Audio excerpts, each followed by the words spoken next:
Hello, everyone. Yet once again, it's another day of fresh grace and mercy. This is the Guilt, Grace, Gratitude podcast, where we bridge the gap to Reformed Christian theology for your listening pleasure. And we are excited to tell you today is episode 1 of our season 4. Can't believe it. We're already in season 4. This season 4 is called The Reformed Church. So we'll explain more about the content and why we decided to do that. And episode 1 is on our confessional roots. So specifically zeroing in on our confessional roots.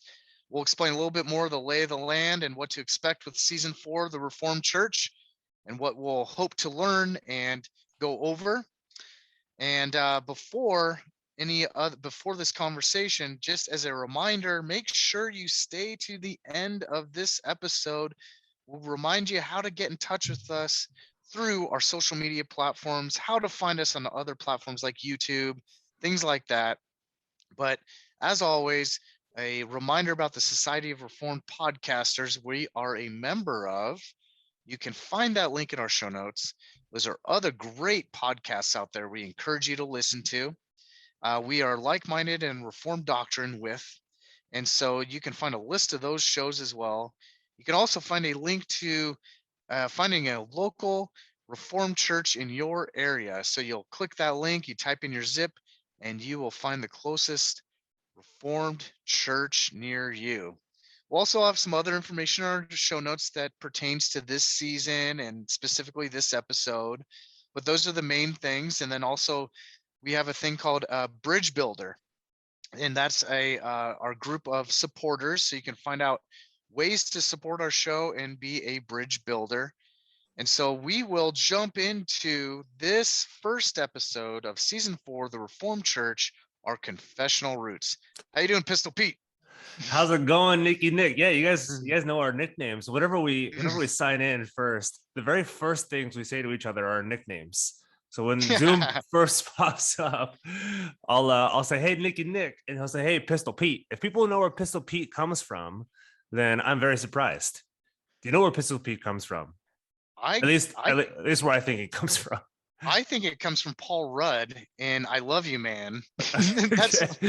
Yeah, we have. I heard it from Parks and Rec.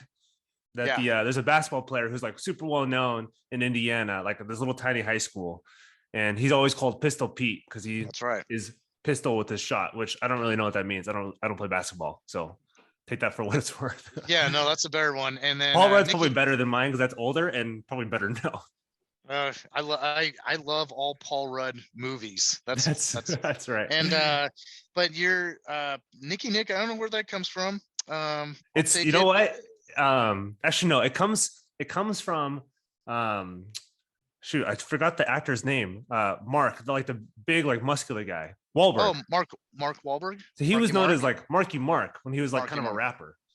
And so I took Nicky Nick as my version of Marky Mark. Thanks. That's a compliment. I mean, it's better than Jobin. That's right. Yeah. Another Paul Rudd shout out. Yeah, I was like, that one flew straight over my head because I haven't seen that many. The Paul Rudd that I know is from shoot, I'm figuring out my movie reference now. It's one where all of there's 3 guys that go to a bachelor party. They go to like Las Vegas. Hangover. I know him from Hangover. He's not in that movie. Paul Rudd? Am I thinking of the wrong person? Probably. Oh, I thought Paul Rudd was in that. No, I'm almost positive he's in that. Paul Rudd's in Ant-Man and "I Love You, Man" and "This Is 40." He's in some movies that you wouldn't even realize. Oh, that's right. No, I was thinking of the Office guy. Andy Bernard, who's in The Office. I was thinking gosh. Yeah. Which is, so our listeners know, there is no greater TV show on the planet, past, present, or in the future, that will ever surpass the glories of Office. Agreed. I will fight you on this. Agreed. I mean, we agree on the most important things, Peter and I. The gospel and The Office. The Office is the only show that I will find a little that I'll spend some time watching on TV. Pretty much. Right. Yeah, it's the only show that you will rewatch multiple times. Yeah, it's good if you rewatch it. You also know it's good when the joke on Netflix, like everybody knows this joke. If you can't find a show, or I guess it used to be, now that it's been taken off Netflix about a year ago. It used to be the joke was, if you can't find anything on Netflix, we'll just watch The Office. That's how good that show is. Yep. It's a good default. Or and I guess our nicknames. We're could be Saint Peter and Saint Nick, but I don't know. I don't feel comfortable calling myself that. But you know what Nick means, though, right? Victory for the people in Greek. It means more like, it means victory. Yeah, so it's Nikeo is to win, or to be victor or victorious. Nice. What's Peter? It means rock, Petros. Oh, that's right, and that's biblical. There you go. So we got a rock, we got victory and a rock. Yeah, that's right. So as you guys, I hope you guys, we're kind of going back to like our banter for like 10 or 15 minutes, kind of like soft, that launch angle as we're getting into the airplane, as the airplane pilot is like, like Southwest Airlines is like one of my favorite airlines, because instead of them just like, we're now heading on our ascents into the clouds at 10,000 feet, they like joke with you for 10 or 15 minutes, which is my favorite thing. And so I'm thinking like, we got to make our podcast like that. It's like 10 or 15 minutes of jokes and banter to get the like kind of grooved into it, used to it, and then like bam, then we go for it. Warm me up, and in my mic, you've been telling me I sound like I'm a pilot. You do. Yeah. So yeah, Nick is our airline pilot today. He's leading us into the first episode. Nice. Well, I'm glad I'm not a flight attendant. I'd be terrible at that. That's right. You also be too big for that. Yeah. Well, I think both of us would be too big for that. Yeah. Cool. Not our thing. So I am fighting a little bit of a cold, so hopefully you guys can hear me okay. And sound better than ever. Yeah, better than yesterday's recording. If you guys listened with yesterday's, actually, it's in the future. So this comes out the 14th, so Valentine's Day. So what you can say, happy Valentine's to you guys. Yeah. So happy Valentine's to both the couples, and happy Valentine's to the singles, everybody out there. Yep. But you guys will hear a future episode that we've already recorded yesterday. You'll hear one that we recorded yesterday, but actually comes out on the 19th. So it's like, time works weird when we're recording episodes, because you're not like, they don't exactly show forth and when we publish them. But yeah. That was with Jonathan Gibson on his devotional book. I know we don't technically call it a devotional book, but that's just what people would. You would just cringe if you called it a devotional book. Yeah, it's just so people understand what it is. Like a daily liturgy, yeah. Daily liturgy, which we actually used for the first time last night. Same, because it was last night was February 1st. Yeah, and so I was like, I might as well start this now. Yeah, and it was so good. Yeah, I loved it. Yeah, I did this day 2 today already. Nice. Yeah, we're gonna do it at night. Kind of how Gibson does in the mornings. We're just because like that's when we like are most consistent around each other is at night. So yeah, right before bed we're doing it. Nice. Yeah. So let's talk about kind of why we're doing Reformed Church, what these episodes are going to laid out like, and kind of what this looks like. Yeah. So season 4, we kind of think about, maybe I should just ask why we're doing Reformed Church, because as you know, like season 1, 2, and 3, we started with season 1, which I doubt anyone's ever listened to. It's very based off the downloads. Things started getting interesting in season 2, and then really interesting in season 3. People are like, "Oh, you guys have season 3. We don't care about seasons 2 or 1, but season 3." But yeah, that's seasons 1 and 2 were pretty foundational. Yeah, season 1 was very basic, where Peter and myself were winging it, asking very I was asking very intro questions, and just kind of getting everything checked off the box as far as like what I wanted to know, and we're learning together too, and going through that and getting used to just even doing a podcast. So it's a little rough around the edges, but season 2 Spark Notes seminary was very a la carte type type of subjects where you'd get a seminary level professor Yep. and talking about a specific subject in very in-depth conversation for a better part of an hour. Yep. Get crash course on something very important. Yeah, I don't know if you do like the same thing. I'll go back to season 2 and like, that's who we got for this episode. Oh my God. Like I forget who we got for each episode. And then I looked through, I was like, whose podcast is this? These are great guests. And I was like, oh my gosh, this is our podcast. What the heck? Yeah. No, we got the cream of the crop as far as the some of the leading experts on each of the subjects. And they're very recognizable names. But if you don't recognize their name and you just, especially if you're somebody that's like a layperson that isn't going to seminary school and you just want to pick up a subject and run with it, it's a great opportunity to listen to an episode. Very doctrinal, very doctrinal. Yep. And then season 3, we were blessed from Crossway Publishers to get gifted the Covenant Theology book. Yep. And it just so happens that each chapter, the amount of chapters there are, is the perfect amount for amount of episodes in a season. It worked really well. So we walked through that. Some were with just you and I, and some were with either the author of that chapter or somebody we personally knew that could cover that chapter as well. Yep. And that was season 3. And then we did Big Book Club, which is a massive new endeavor that is bigger than both of us thought it would be. Oh yeah, because I mean, I think a majority of our time. Those of you guys who are watching on YouTube see some of the books, and we got like we got an insane amount of books last year.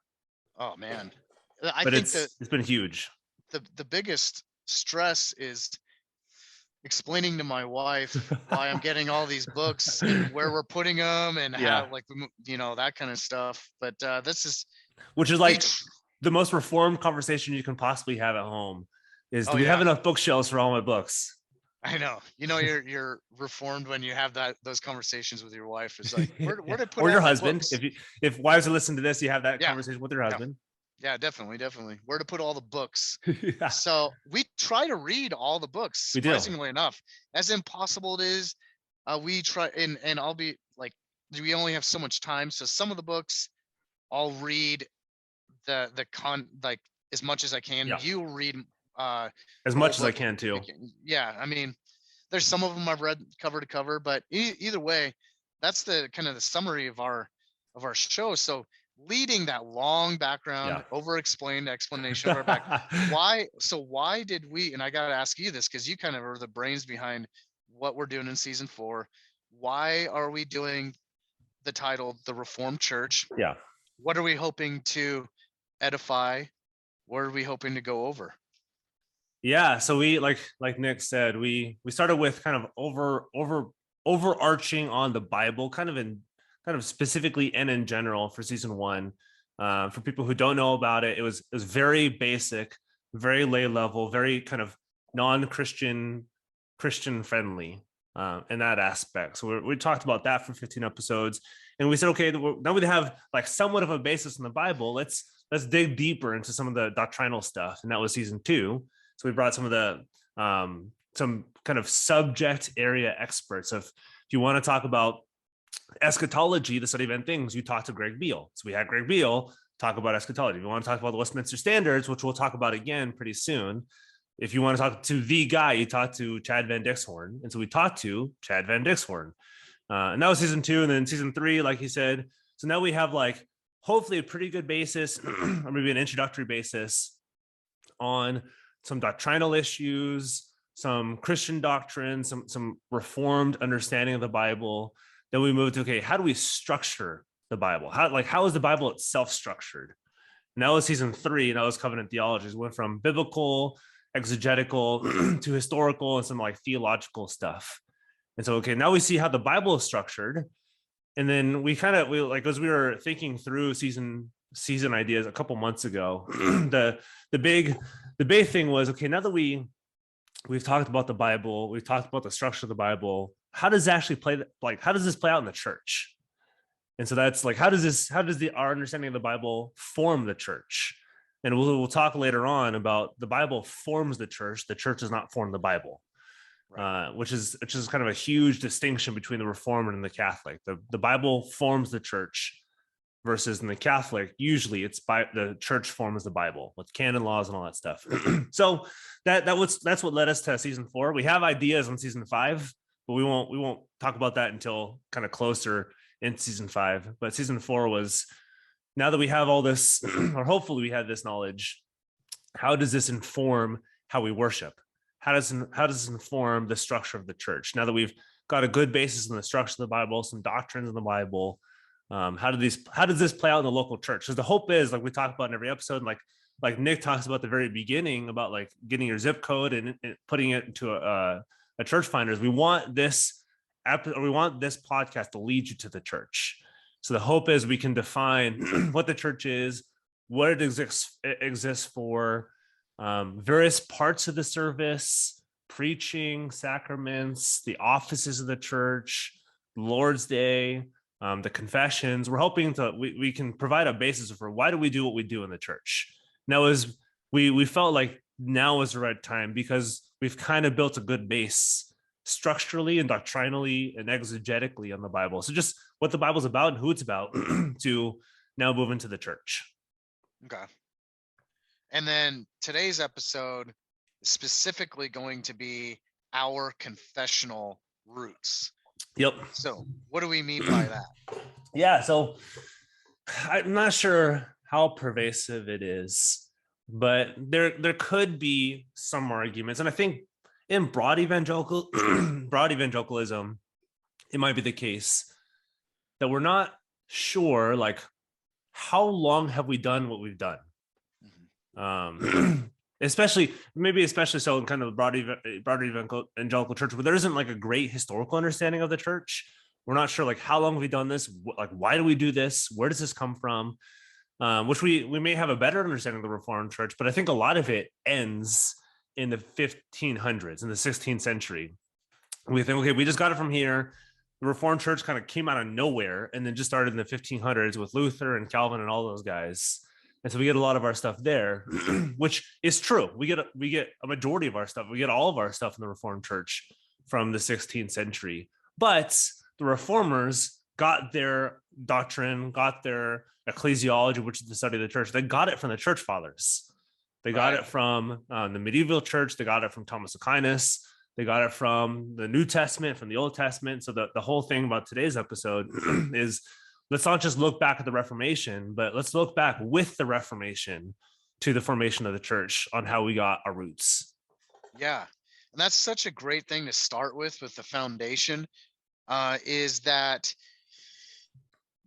when you start learning about Reformed theology, the Reformed Church, all that stuff, it's going to answer the question of when this really started. Because I think a lot of people think that the Reformed Church and our teachings just like started in the 1500s, 16th century, and the Roman Catholic Church was the first original Christian, or it was the first original church. And that's not true, like you're saying. And what the reformers are doing is reforming the church back to the early church fathers. Correct. Yep. So it's actually because Roman Catholicism was getting so bad, that Luther was, the kind of the main leader at this point, saying, hey, this is getting heretical. We need to get back to the biblical church. And so that's why we still say we're small c Catholic. Yep. We're just not Roman Catholic, but we are Universal Church Catholic. We're just not Roman Catholic. And we go back to the early church fathers, and Paul. I would even say Paul, the Apostle Paul, would be more in line with what we're doing as the Reformed Church and the Reformers. And the Roman Catholic Church has gone off on a weird, we can talk more about that at some point. And that's helpful, like, framework too. When we look at the Reformed Church in the 1500s, their big thing, Luther's big thing, which he kind of started off with, was justification by faith alone, which is then anathematized at the Council of Trent in the 1560s. They specifically go after Reformed teaching on the Council of Trent. It is astonishing reading through the Council of Trent. Like, wow, those guys did not like the Reformers at all, and the Reformers did not like the Catholic Church. There was mutual. I mean, there was mutual hate between both of them because they both thought that they were doing terrible things of the gospel or doing terrible things of Christ. But we stand with the Reformers, and we think the Reformers are truer to the text. They're truer to the text of the Bible. And it's also why we're calling this our confessional roots, maybe as distinguished to like our church roots or our Reformed roots, because we are a confessional church. You can say, well, why did you call yourself a confessional church versus just a Christian church? Because when you say a Christian church, you're like, well, what kind of Christian are you? Like, what do you believe? What specific beliefs do you have? What specific doctrines do you hold to? Which, yes, we're Christians, but we stand with a long line of Christians in history past. And so we call ourselves confessional and our confessional roots because we have councils, we have creeds from the early 4th century, even before this, the Apostles' Creed, depending on when that was written. We have other stuff from the 1st century, from the 2nd century. And so when our confessions are being codified and written in the 16th and 17th centuries, they're looking back to the Apostles' Creed. They're looking back to the Nicene Creed. They're looking back to the Athanasian. They're looking back to all these ancient church creeds and saying, we stand with those creeds. We're going to continue this confessional tradition and make sure we have guardrails around the faith. Make sure we give people teaching that aligns with the truth, gives them handlebars, gives them something to grab onto and say, this is what I believe. Instead of just saying, we're Christians, we're going to bring our own confession of faith. We're going to talk about our own stuff as if these haven't been fought for, died for, martyred for, fought through, debated on for centuries, for millennia. And so that's why we're calling this our confessional roots, because we can trace our confessions historically, and we stand with the historic church, the historic Orthodox Christian church, because we believe the same stuff that they do. That's right. Yeah, we aren't reinventing the wheel. No. We're just pointing to the wheel. Yeah, exactly. Yeah, we're saying, the wheel already exists. So when we put our confession of faith on our website, if you look at a Reformed Church confession of faith, generally speaking, it's going to bring up one of probably 6 documents. It's going to bring up either the 3 forms of unity, so the Belgic, the Heidelberg, and the canons, or addition to, it's going to add the Westminster Standards, so the Westminster Confession of Faith, the shorter catechism, and the larger catechism. So all of these, we can say, well, we believe this, that like this has already been thought through, this has already been debated, this has already been put through the Bible ringer. They put this through the Bible and says, does this accord with Bible teachings? So we don't have to like start a church and say like we have to bring up our own confession of faith now, our own kind of our faith doctrines. We can say, no, we believe the same stuff that the historic church has believed. Yeah, and like earlier I was saying, we're pointing to the wheel. That's ultimately pointing towards Scripture alone. Yep. And then what we love about the Reformed Church is because it's confessional, it makes we're all about learning Scripture. Yep. And we've already had the hard work done for us. So yeah, exactly. through Scripture, we have confessions, creeds, and catechisms. Like you were just mentioning, you rattle them off. And those are, maybe you can articulate what those are, why they were made. Yeah. Because some people say, well, why listen to the Heidelberg Catechism or the Westminster Standards or the Belgian Confession when we're supposed to just read ultimately Scripture? Yeah. So what are these confessions, creeds, and catechism? Why are they so important? Because they do kind of sound, somebody that's outside the Reformed Church, it kind of sounds Roman Catholic-y. Yeah, or like stuffy, or like too strict. Yeah. Like, so how does it actually help our understanding of Scripture versus replacing our Scripture? Yeah, no, that's a good question. Yeah,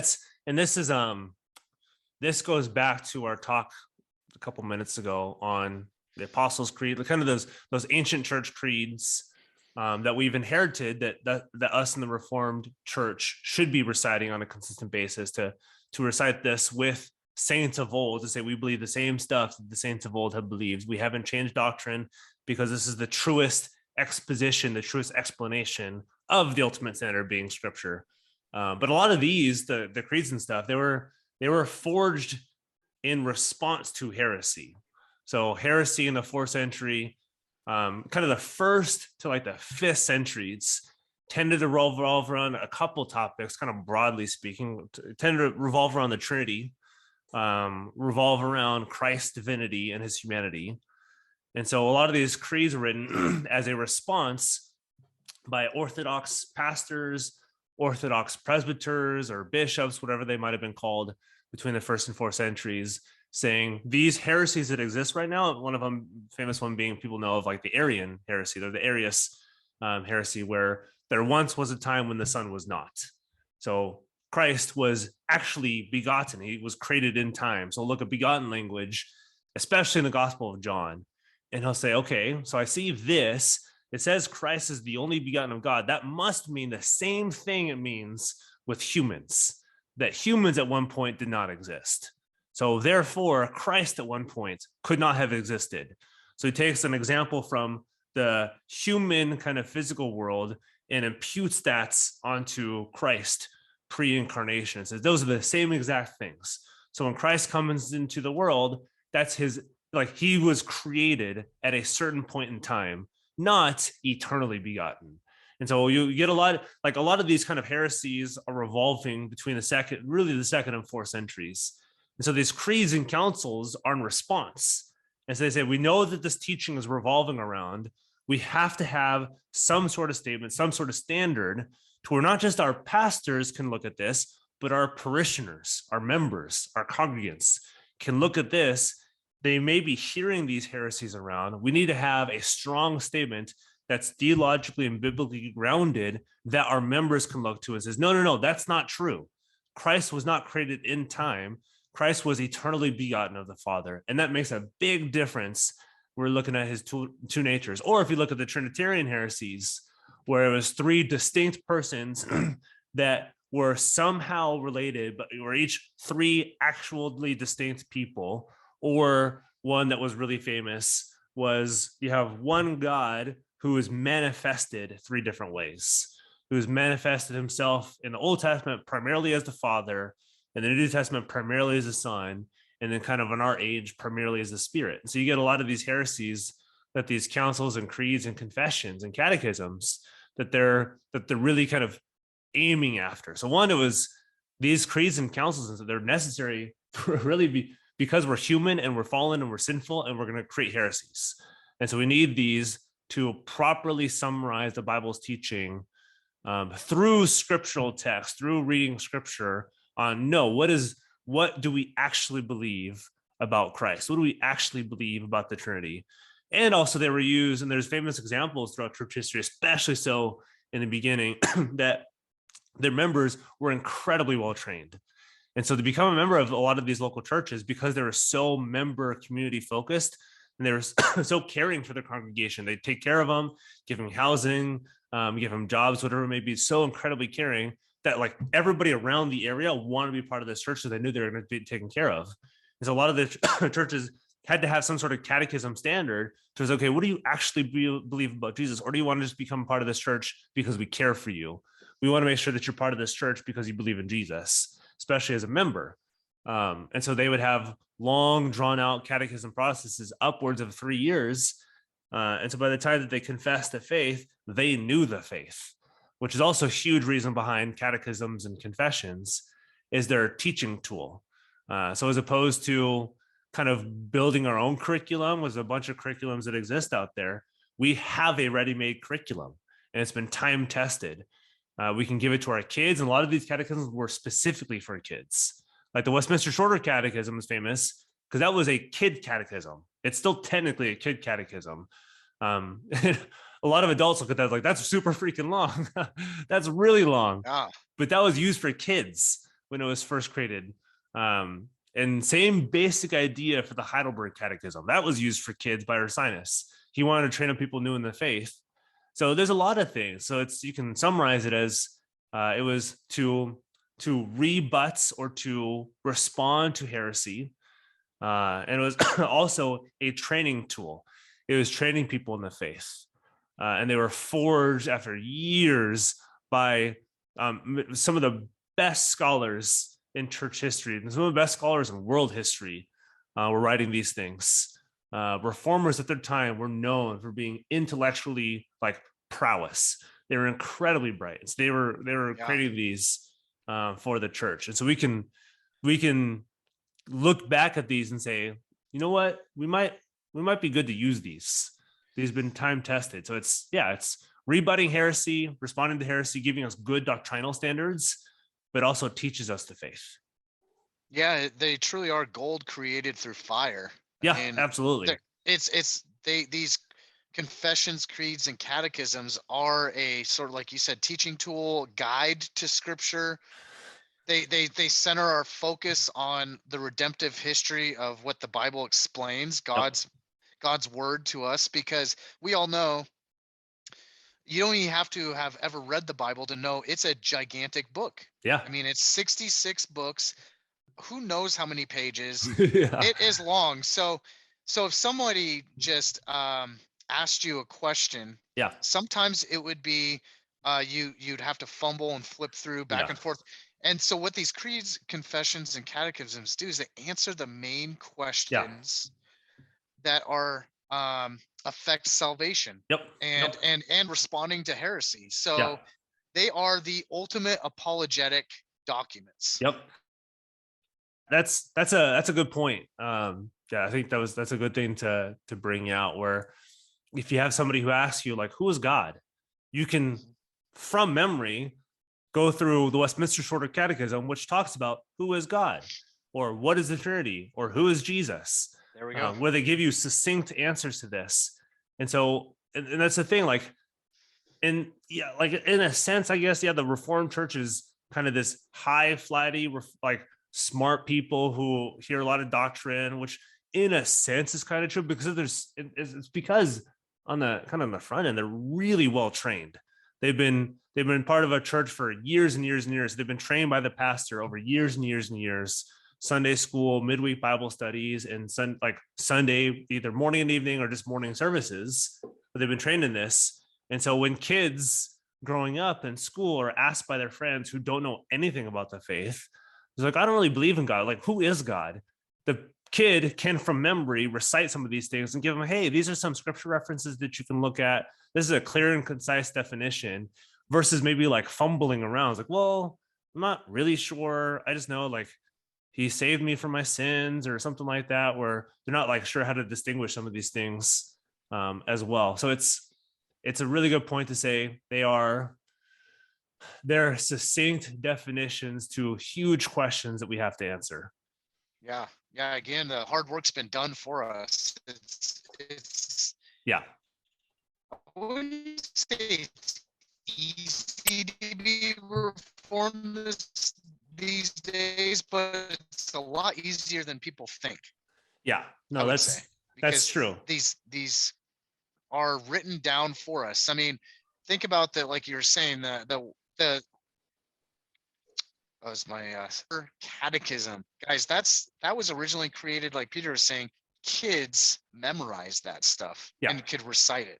Yep, that's amazing. Yeah, and it's, which I think is kind of emblematic of our age, where I posted on Twitter a couple weeks ago that there is a 10-year-old kid who's a kid of one of the members of our church, and he walked up to me after service, 10 years old, walked up to me after service and asked me, I forget the exact question he asked me, but he's so well trained on the catechism, so well trained doctrinally, biblically.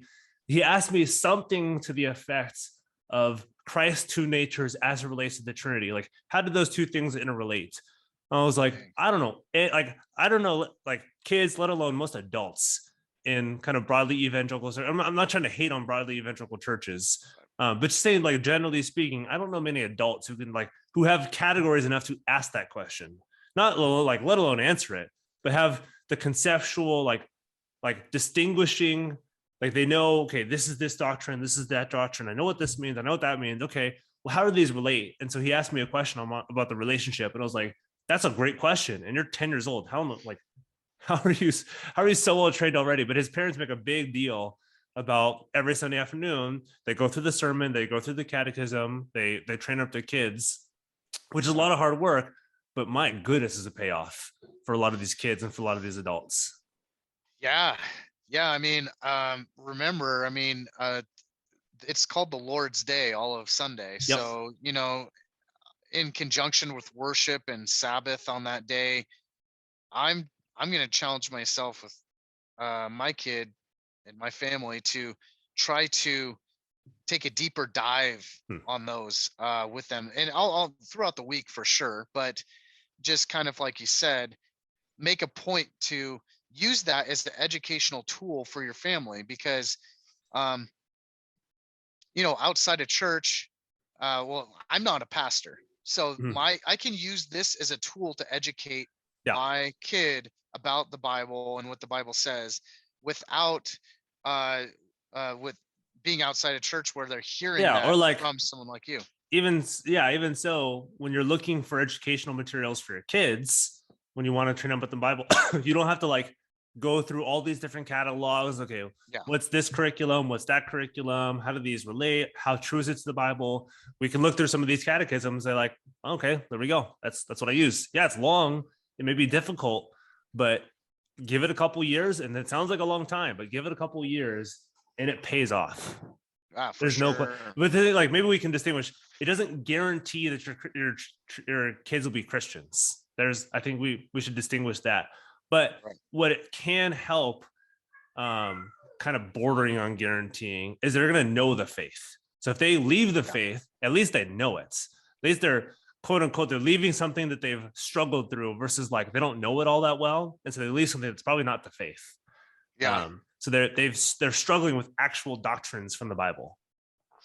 Yeah, I was thinking of it this way: you baptize them in, as a member of God's covenantal family.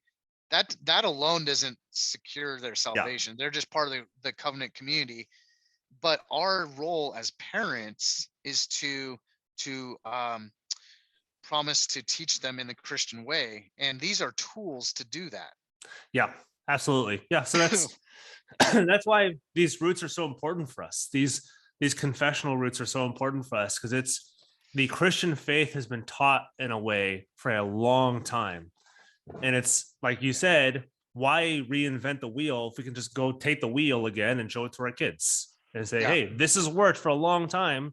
Let's continue using this, versus what tends to be like kind of like it's culturally pervasive, I think, but it's especially pervasive so in the church, where we're a little bit historically ignorant. We think like we're the first people to do this, and so let's create the best way, most creative way to do this. We have videos and all that stuff and things to teach kids, and then end up with like a lot of moral lessons, less so like doctrinal understanding. Or we think that because we're modern and in this time that we can do it better than the old, some sort of arrogance in that way. So before we jump forward, just to clarify what we're talking about, there's catechisms, which is the Westminster Short Catechism, the Westminster Larger Catechism, the Heidelberg Catechism. And then we could go to the creeds, which is the Apostles' Creed, the Nicene Creed, the Athanasian Creed, the Chalcedonian definition. Then we go to confessions, Westminster Confession, Belgian Confession, then 1689 Baptist Confession, Canons of Dort, the 39 Articles, Second Helvetic Confession. And maybe a good, so it sounds like a lot of things, and maybe there's a question that people are having if you're not well trained or as trained in the confessions and stuff, or the Reformed confessions. It's like, what's the difference between a confession, a catechism, a creed, all that stuff? Which that's what I was going to ask. So you can think of like even the terms catechism. It's from catechesis. It's teaching. It's specifically a teaching tool. It's used to teach. And so the questions and answers are specifically set up for memorization. They're set up so that you can teach these to your kids, teach them to new converts as adults, whatever it may be. So it's specifically a teaching tool. Catechisms are. Okay. So those are created for that specifically. Confessions, you think even the term confessing, it's our confession, confession of the faith. It's something that we might talk about in the church. This is something I believe. So there, you can teach them. There's no question about it. But there are more specifically so. Here is a summary of doctrine. We confess this doctrine as part of the church. Again, there's definitely crossover in some of these things, but confession tends to be a little more so. Like it tends to be like a longer answer. So if you look at the Belgian Confession, there's no question. There's just the confession. There's 37 articles in the Belgian Confession, and they're rather long. So they're not really meant to like be memorized so much as saying this is what we believe. So they tend to be longer. Same thing as the Westminster Confession of Faith. There tends to be a topic and then a bunch of things. So it's less like question and answer, which is what a catechism is. So the Westminster Shorter Catechism, you have a short question and a short answer. The Heidelberg Catechism, you have kind of a short question, sometimes a short, sometimes a long answer, but it's always question and answer. Confession is just beliefs. This is what we believe, not really question and answer. And then creeds, they're kind of a longer summary. They're not broken up necessarily in specific aspects.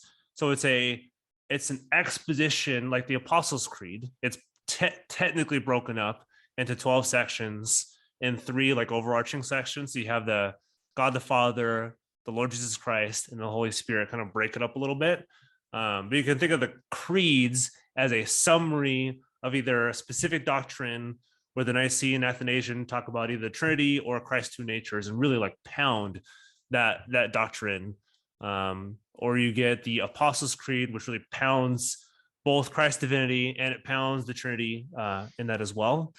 And so you get like a short, concise summary of the gospel in those creeds. Confessions, it's a summary of Reformed belief. And then the catechisms is teaching, usually based off a question and answer, that are supposed to be memorized. Wow, I love it. That was a very helpful way to break it down, because I wouldn't have been able to really answer that question before. And I've actually that's a real question I kind of had, is how do I explain the difference between each? Yeah. So also I think of the term mission statements. Yep. And I know a lot of broadly evangelical churches. If you look at their website, and they have this like very vague, they made up this mission statements like, you know, that we've already had these church mission statements created. Yep. That you didn't have to have some marketing guy try to come up with. Yeah. Which for those listening, there's some churches that the pastors or elders may agree with, but what Nick is saying is actually it's true for a lot more than you would think.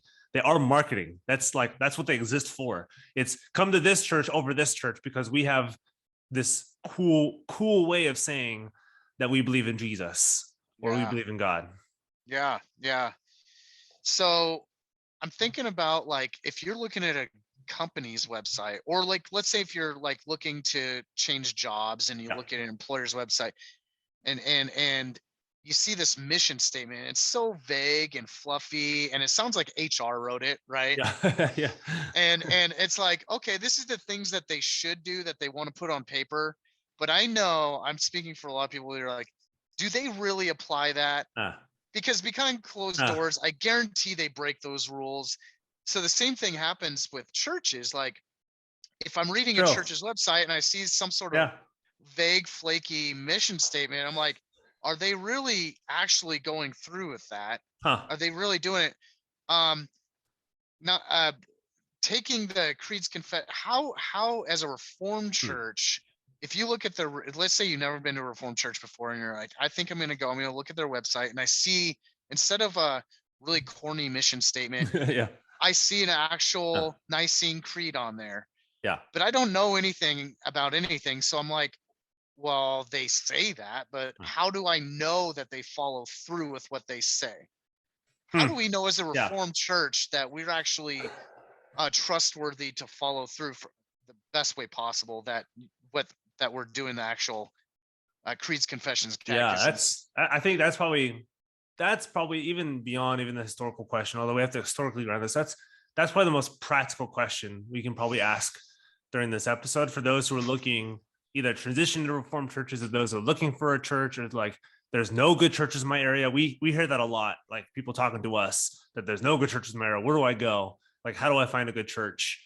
And what Nick is saying, I think, is immensely practical for this stuff, for like why creeds and confessions versus like making up our own like marketing gimmicky mission statement stuff. And the big reason too is if you think about NAPARC, North American Presbyterian Reformed Council. I keep on saying church, but it's actually council. But the NAPARC, each one of those denominations under the kind of umbrella of Reformed and Presbyterian, either you call them denomination, or what we're in is URC, which is a federation, which is effectively a denomination. But what they require is these confessional statements. Literally, to be ordained, I have to sign under this confessional statement. I have to say, as a pastor, any other pastor who's in one of these NAPARC denominations has to say, after signing under this stuff, I will two things. I will both teach in accordance with this confession. So those who are under my teaching will get stuff that agrees with this confession, but also I will not teach against this confession.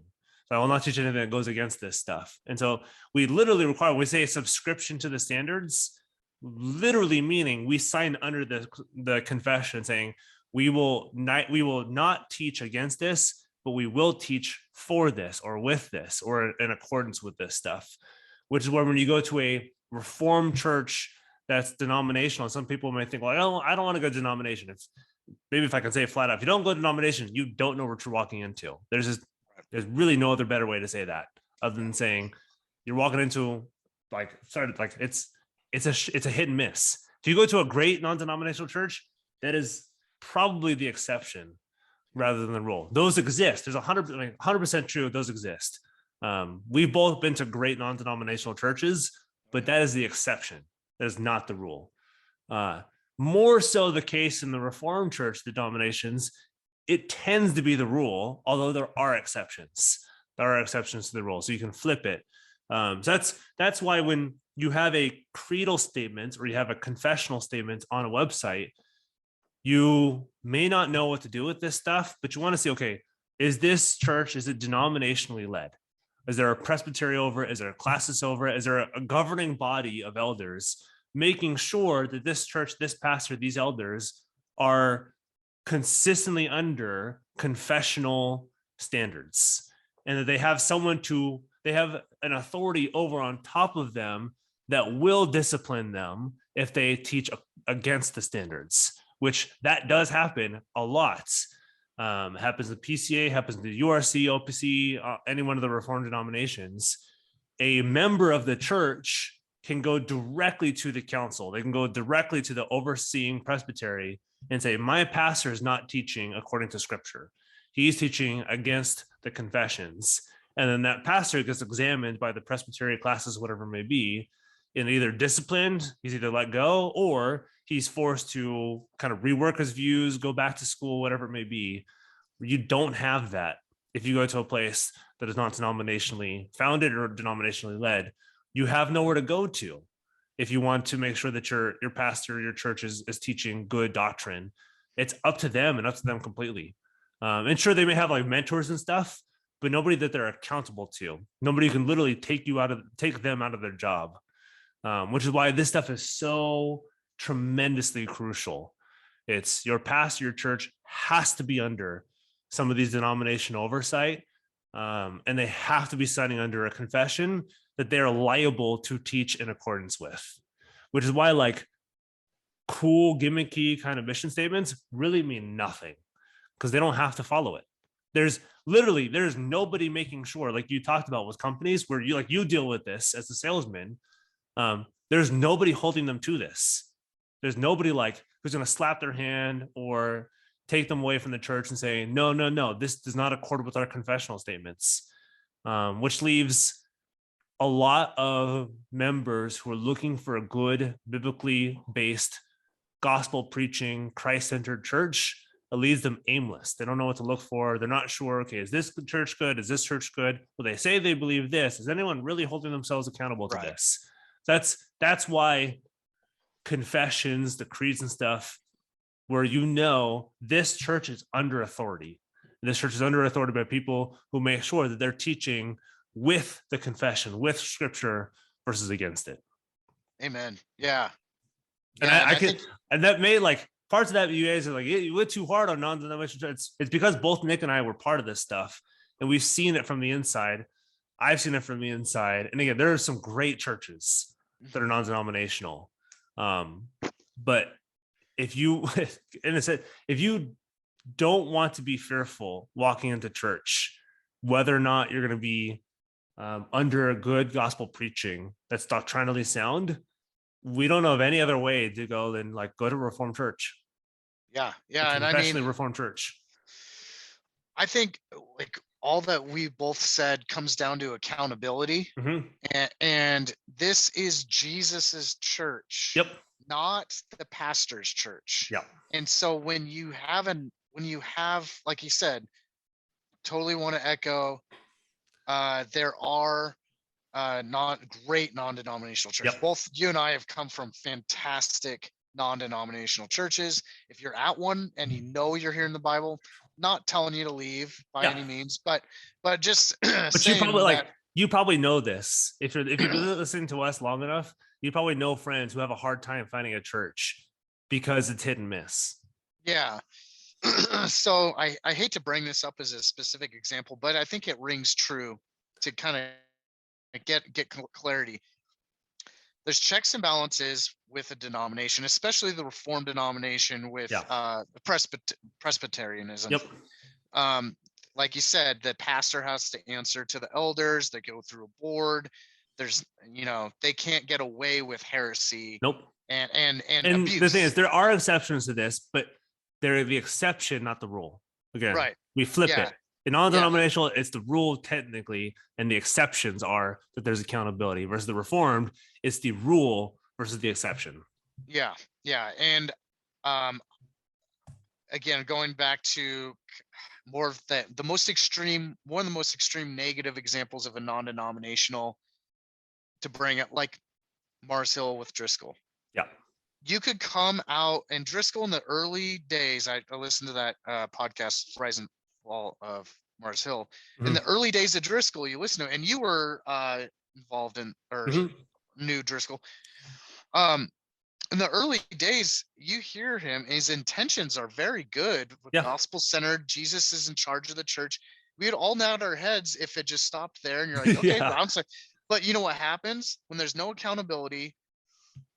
The pastor is a sinful human being like we all are, and they turn into a dictator. Yeah. And then the church turned into their church, Driscoll's church, whatever.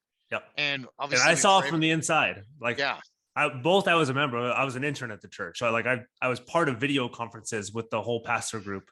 So I heard these things. Yeah. So that's why we need confessions, catechisms. We need our roots, everything. Yeah, not to demonize things, but I'm trying to add a layer of understanding why this is there for protection. Yep. Because we can't trust ourselves, guys. Like, this is Jesus's church. We have to. It's these things that we're describing for accountability aren't things that we just made up out of thin air. They are given to us through understanding how God is prescribing us to do worship. Yep. So, unless you have something else to add to that, I did want to jump into so people understand. This is probably one of the most common, easy questions that is surprisingly hard to answer. Yeah. No, I got nothing else to add if you want to jump into it. Sure. And it might not be totally on creeds, confessions, and all that stuff, but when someone says, what is a technically Reformed church? And I know under the Reformed church, there's and then under the Reformed church, there's a ton of denominations. There's OPC, PCA, URC. And if you want to get a little bit more vague, we could even bring in like the Reformed Baptist ones or Anglican churches. Yep. And then you're like thinking, well, what about Lutherans? They must be. Like, no, actually Lutherans aren't. They're their own thing, even though Martin Luther was the reformer. So there's a lot of confusion about definition. How do you know what and what isn't is technically really a Reformed church? Yeah, that's a good question. And maybe if we can shout out, because we didn't at the beginning of this, we can shout out P&R Publishing. So they're helping us a lot on season 4, and so they're providing a lot of our resources. So we're shouting them out. We'll talk about more of the resources that we're going to be using in the upcoming episodes. But one of the big ones is Dr. R. Scott Clark. He wrote a book, Recovering the Reformed Confessions, and his introduction to the book is all about what makes a Reformed church Reformed. Like, is that a label you can just kind of throw and say, like, I'm Reformed, I go to a Reformed church? Okay. Or does the term actually mean something?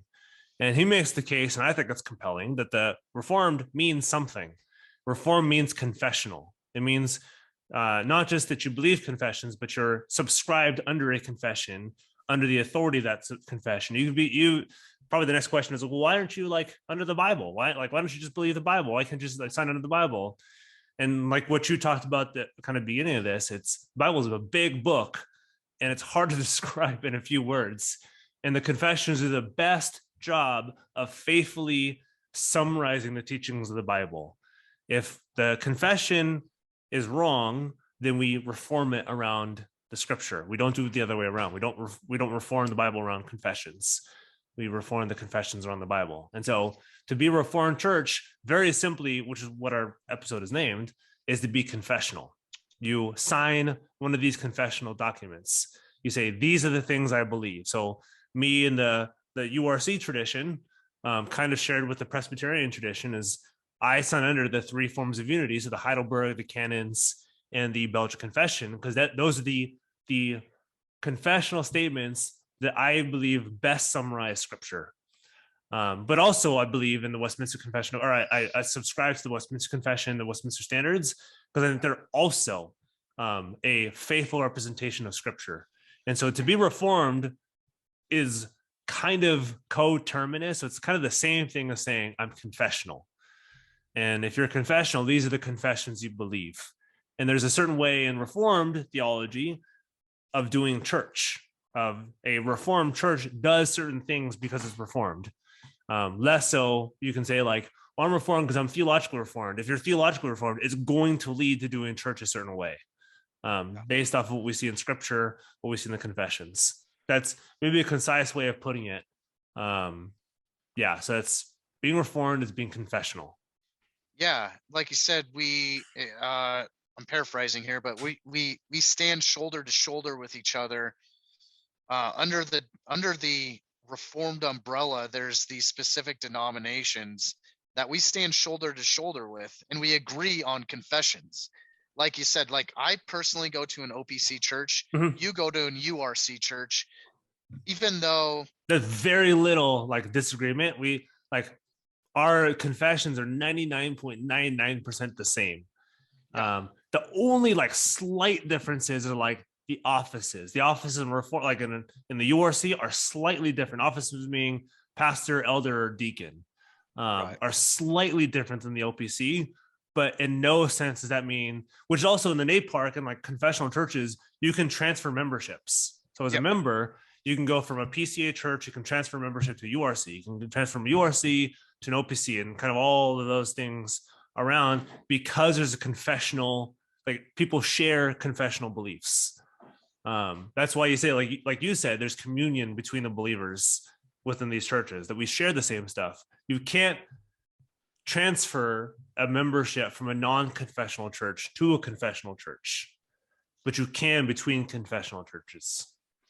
Yeah, and a lot of it, why there's even some differences, because some people are like, well, why don't you guys just all officially come together? Well, there's some historical differences where they come from. So the URC has a Dutch history to it, and the OPC comes from Machen, you know, and so, like, for example, you would totally 100% agree with the Westminster Confession of Faith, 100%, and the OPC at my church prescribes to that and has it.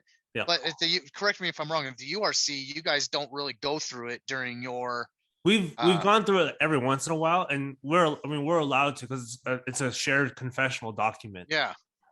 Which is why we say, like, under the same confessional umbrella, we believe the same stuff, though we may have various distinctives, versus kind of non-confessional churches. There's so many differences between non-denominational churches. There's so much variation. So if you go to an OPC and then you move, and the closest you don't have an OPC in your area, or even if you do, and you go to a URC or PCA or any of the Reformed churches, the point is you're still faithfully within the Reformed Church and what we go through with doctrine. That's why, and this can get a little bit testy. That's why when you call a Reformed Baptist Reformed, it's, what do you mean by Reformed? Are they Reformed in the sense of the confessional Reformed documents that are underlie Presbyterian principles and polity and the way we understand the covenants? Where we would call them probably closer to like confessional Baptists. 1689. They'd subscribe to the 1689, which does have differences covenantally than the Reformed confessions do, the Heidelberg and the three forms of the Westminster, and they revolve around how do you view the covenants, which we would still affirm them. Like, you still believe the same Jesus. We affirm the brotherhood or the sisterhood between all of us, but you will get slightly different preaching from those two different churches, depending on where you're at in the Bible, which is not to say that Baptist churches are wrong, but there is a different confessional basis that undergirds them. We have a lot of great Baptist listeners and guests that we've had on the show. We agree on virtually almost everything. So they're more or less, we're brothers and sisters in Christ for sure. We're getting tight on time, but I don't want to forget, we don't really talk about the Anglican Church as much, and that is under the Reformed umbrella. 39 articles. What about the Anglicans? So theirs is a more lack of a better way of saying a church. I'll admit I don't know as much about Anglicanism as I do Presbyterianism, because I've never been to an Anglican church and I haven't researched all of it.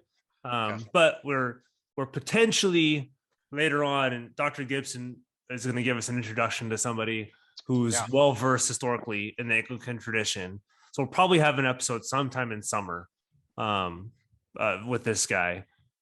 He's an Australian. I forget his name, but he told us about him. He helps edit Reformation Worship with Dr. Gibson, which is a book that was published a couple years ago. So in terms of that, so the big difference is the 39 articles, and they have, and I know we have Anglican listeners, and I don't know the exact relationship, but there is a relationship with the Church of England, because the Church of England is kind of built off Episcopalian or Anglican kind of structure. There's a different way that the bishops or rectors or pastors work within the church, different relationship, I think, between kind of the those who reside over the church versus those who are within the church, who are pastors within the church. But in terms of theology, there wouldn't be too much different between us, between Anglicans and between Presbyterians. A lot of it does structure around how is the church itself structured versus how are they structured theologically. But I can't speak as confidently about Anglicans as I can Presbyterians. Definitely want to at least recognize that those the three larger, more general aspects of Reformed churches we talked about with the Presbyterians and Confessional Baptists, as well as the Anglicans. Peter and I are obviously Presbyterian.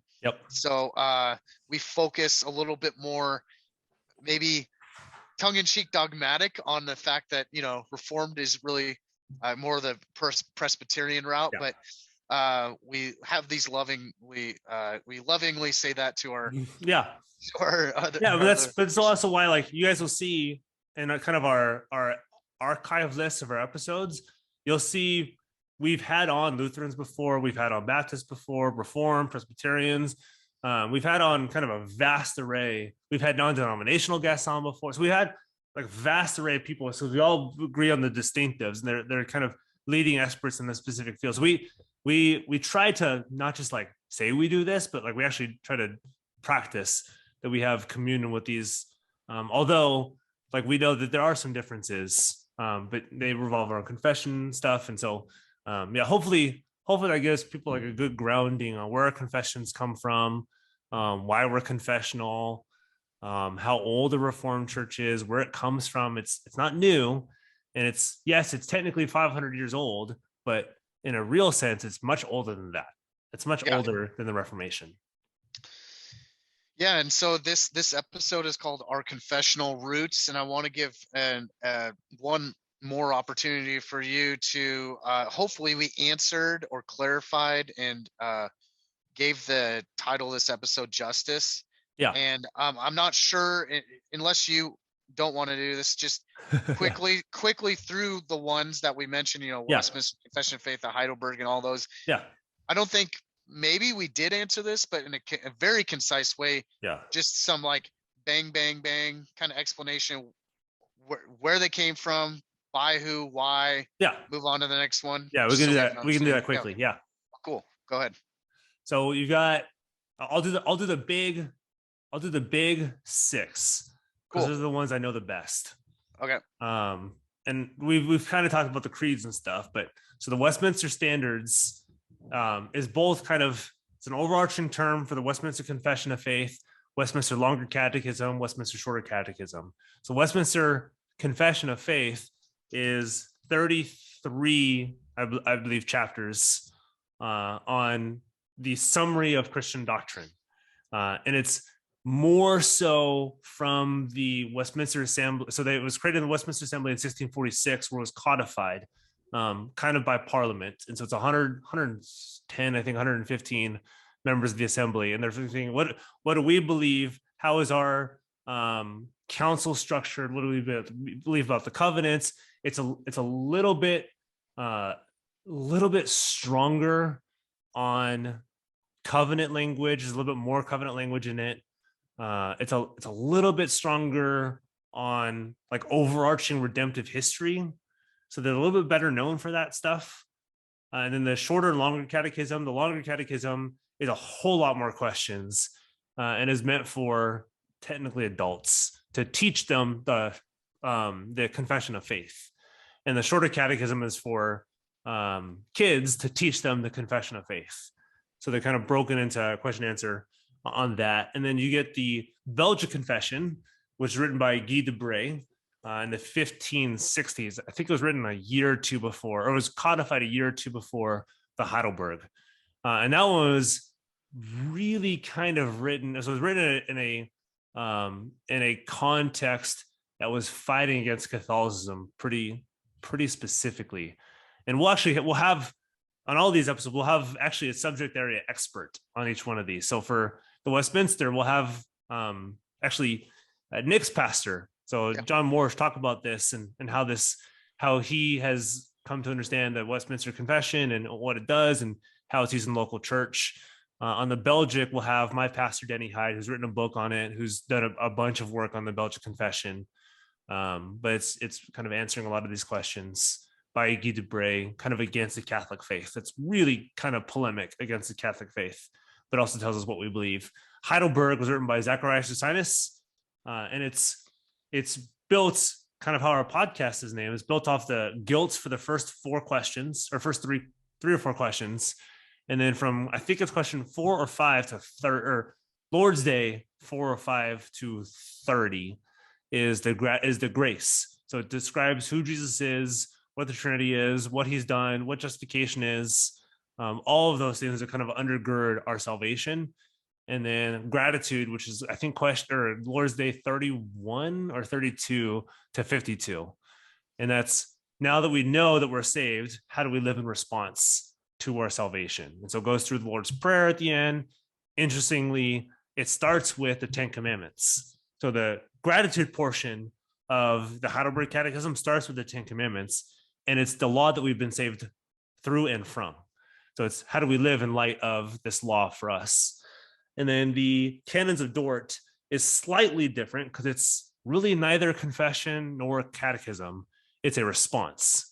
So the Arminian controversy, not the Armenian, but the Arminian controversy in the early 1600s, so early 17th century, where Jacobus Arminius and kind of his followers were part of the Reformed Church, but keep teaching contra the confessions. So they got brought up in charges, and then the Canons d'Or came out 10 years after Arminius' death and came with 5 heads of both denials and affirmations. Denials of, this is what the Remonstrants teach.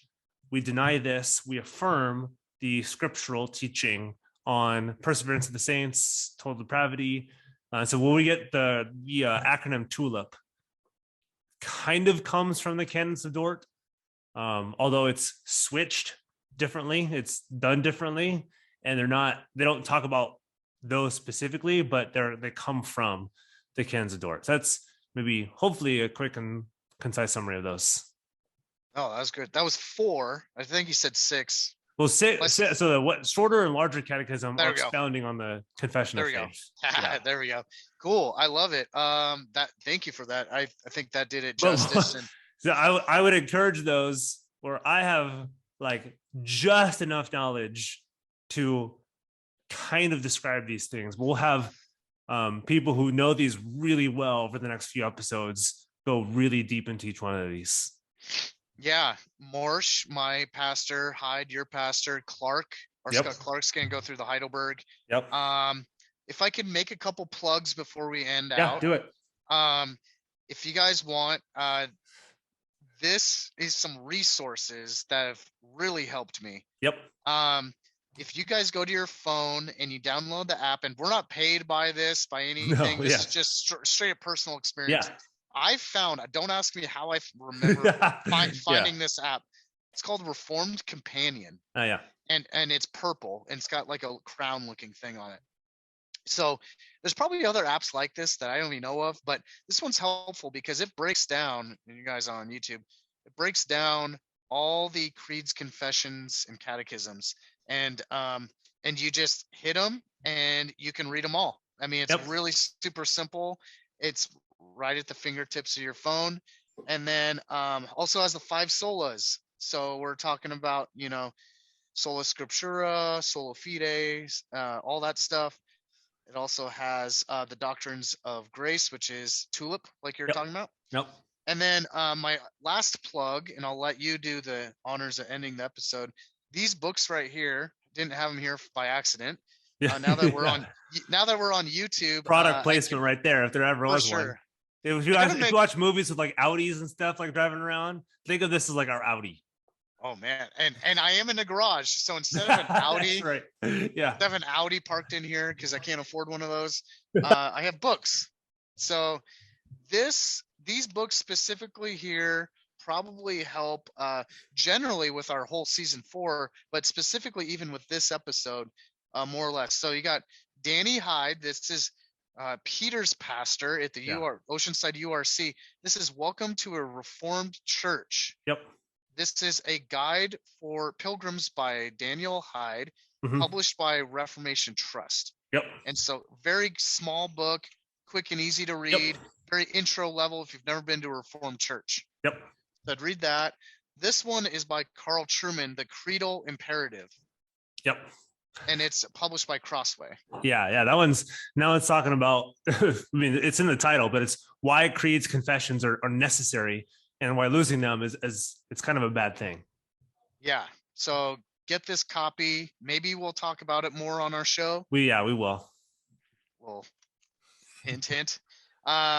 This one's cool. I kind of picked this one out because I just got it in the mail and it looks really cool. Reformed and Evangelical across 4 centuries, the Presbyterian story in America. Yep. And it's published by Erdman's. Yep. And so this one is by a few different authors. So for save time, I won't land these all. Yeah. No, that one's good for like a quick history of Presbyterianism in America. Presbyterianism, yep. And then these 2 are by our good friend Matthew Barrett.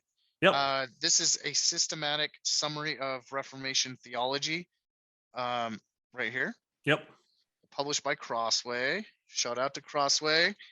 And another Crossway book by Matthew Barrett. the doctrine on which the church stands or falls, justification in biblical, theological, historical, and pastoral perspective. Yep. Yeah, that one's So, good too. Yeah, good summaries and kind of introductory textbooks for like a surface level broad sweep of some of the stuff that we'll be touching on season 4. And we'll shout out other resources at the end of each episode on, hey, if you want to dig a little bit deeper, these are some things that you might want to look into. There was 2 books I don't have here that you mentioned. Oh yeah. Yeah. Clark. Recovering the Reformed Confession, which I actually have right here. It was right next to me. Recovering the Reformed Confession. It's backwards on this. But yeah, from R. Scott Clark. This is published by P&R. And again, shout out, they're supplying us with a bunch of resources for season 4. So pick up this copy and pretty much anything that P&R sells. And then there's another one, Guy Waters, How Jesus Runs the Church. And it's a kind of, again, a surface level, but relatively deep primer on Reformed and Presbyterian church structure. So how does the Bible tell us how to structure a church? And we'll be digging into that deeper as we get along season 4 on preaching, sacraments, the offices, all that stuff that are part of the church. Nice. Cool. So read those 7 books. Yep. Pick them up, read them, and you'll know a little bit more about the Reformed Church. Nice.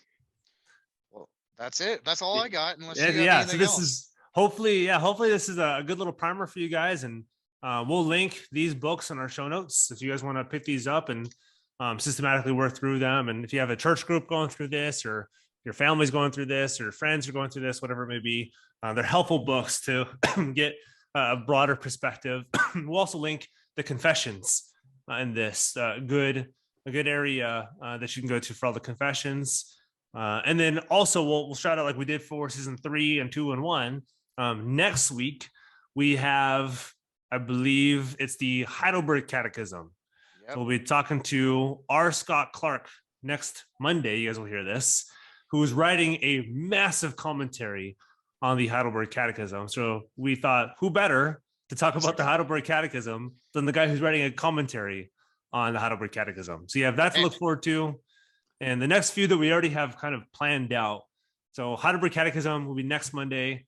Then we'll have the Belgian Confession, and then the Canzador and the Westminster Standards. Kind of those are the ones that we'll kind of shout out right now. But yeah, next week, look forward to Clark, who's Mr. Heidelblog, talking about the Heidelberg. Yeah, he's the guy, and luckily we've had him on the show numerous times, so he's easy to get a hold of on our end to get on here. So yeah, so hopefully you guys enjoyed this episode. You guys learned a little bit. If you're not part of Reformed Church, you guys go to a good church, stick with it. I hope you hear the gospel, the sacraments, and are being trained in the faith. And if you're looking for a church, we don't know of any other better place to look for than Reformed Church. Cool. And as I promised on the front end, just a reminder to how to find us and get in touch with us or talk to us or whatever. Twitter, we have guiltgracepod, our Twitter handle. Then we also are on Instagram, same Twitter handle. Same handle as Twitter. And then also we're on YouTube. Probably the most interaction that we do is on Twitter. Mm-hmm. So book giveaways and a lot more back and forth conversation, because it's an easier platform for that. So, and then our email, if you're just old school, don't like social media, I get it. I get it. It's probably healthy to just stick with email. What is our email address? It's guiltgracepod@gmail.com. Oh, okay. That's easy to remember. So that's it. Yeah. So we'll see you guys next week.